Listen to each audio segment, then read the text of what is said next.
Om Swastiastu.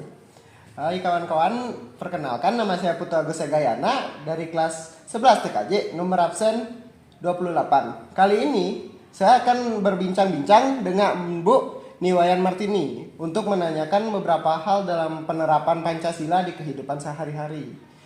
Saya ingin bertanya nih Bu, soal penerapan Pancasila sila pertama, kedua, dan keempat. Kira-kira gimana aja di penerapan sehari-harinya? Penerapan sehari sila pertama ya. Sila pertama itu bunyinya ketuhanan yang Maha Esa. Jadi kalau secara praktik sehari-hari misalnya kita melakukan persembahyangan misalnya sehari-hari itu sudah termasuk penerapan sila pertama. Kemudian kita menghargai setiap makhluk ciptaan Tuhan. Jadi kita menghormati setiap makhluk ciptaan Tuhan, menjaga alam itu sudah termasuk penerapan dari sila pertama. Jadi seperti itu penerapan sederhananya ya dari sehari-hari. Ya, yang biasanya dilakukan sehari-hari. Saya juga biasanya kayak gitu juga kan. Kalau untuk sila kedua kayak gimana biasanya? Sila kedua, kemanusiaan yang adil dan beradab ya. Jadi di sini kita dalam sila kemanusiaan yang adil dan beradab itu di sini kita harus mampu menghormati setiap manusia. Ya, sesama manusia kita tidak mampu menghormati, tidak boleh saling menghina. Jadi kita tidak boleh membuli, kemudian kita tidak melihat seseorang itu berdasarkan apa yang dimiliki atau berdasarkan bentuk fisik. Jadi semua manusia itu adalah sama. Jadi di mata kita semua manusia sama. Kita harus saling menghormati, kemudian saling membantu tentunya. Jadi seperti itu. Nah, yang terakhir itu sila keempat gimana biasanya? Sila keempat.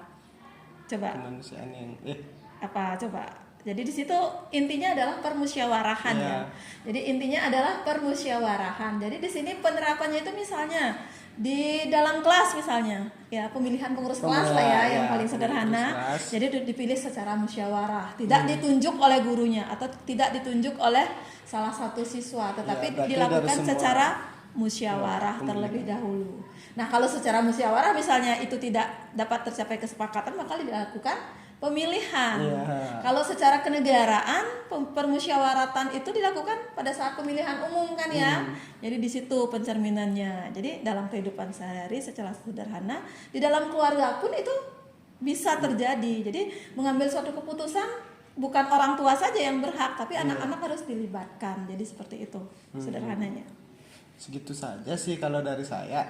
Soalnya soal penerapan Pancasila ini pertanyaannya cuma segitu yang bisa saya ini tanyakan saja. Jadi kali ini saya akhiri dengan Pramosanti.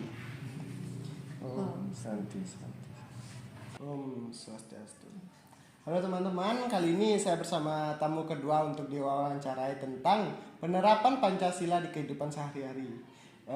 Ini ibunya dengan nama Bu Priska Papahan. Saya ingin berbincang-bincang sedikit tentang penerapan Pancasila di kehidupan sehari-hari. Yang ingin saya tanyakan ya dari sila pertama, ketiga, sama kelima. Kalau dari sila pertama, kira-kira penerapannya gimana ya Bu? Oke, kalau intinya sila pertama itu kan berketuhanan ya Nak. Jadi karena ibu seorang guru, ibu akan memberikan teladan kepada anak-anak yang ibu ajarkan, yaitu seperti biasa kita sebelum belajar kan kita berdoa dulu, lisannya dulu. Nah, itu penting kita lakukan karena kita tuh butuh penyerahan diri gitu, bahwa kita siap untuk menerima ilmu kan. Pasti kita akan jauh lebih enak kan kalau sudah berdoa dulu kan? Lebih terasa plong gitu. Ya, benar. Nah, lalu sila yang ketiga. Nah, untuk pengamalan sila ketiga, penerapannya itu adalah persatuan intinya. Nah, kenapa persatuan itu penting? Karena dalam bernegara, dalam bermasyarakat, dalam berkumpul dengan orang lain, berkelompok gitu, ada kemungkinan terjadinya perpecahan.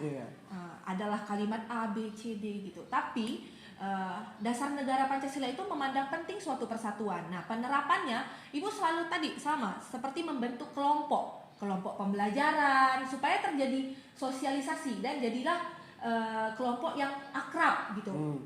Kayak kamu punya nggak teman akrab? Ada. Punya, karena itu tadi kalian sudah bersama dari dulu gitu kan biasa. Jadi udah kenal lah gitu. Betul. Jadi lebih gampang diajak. Berdiskusi gitu kan. Nah, kalau buat sila kelima ini gimana? kelima itu berkeadilan. Kalau berkeadilan lah intinya kan, untuk seorang guru berkeadilan itu dalam segala hal sebenarnya, dalam memberikan hadiah atau apresiasi kepada siswa. Misalnya siswa A dapat 100, siswa B dapat 100, ibu mengapresiasikan semuanya. Dalam memberi nilai, kalau menurut ibu kriterianya sudah sesuai nih, oh dia melaksanakan A, B, C, D, E sampai Z dan sesuai, ya 100. Siswa berikutnya juga melaksanakan yang sama, 100 juga. Jadi tidak ada beda. Karena kalau beda nilainya, padahal yang dikerjakan sama marah nggak? Ya, Marah kan. bisa protes yang satunya Betul. padahal sama gitu. Nah, seorang guru harus benar-benar adil. Bukan cuma guru sih, banyak orang harus adil gitu. Betul. Ya segitu aja sih Bu, makasih banget nih untuk mau diwawancarai. Segitu aja. Jadi saya pamit undur diri dengan Pramosanti. Oh,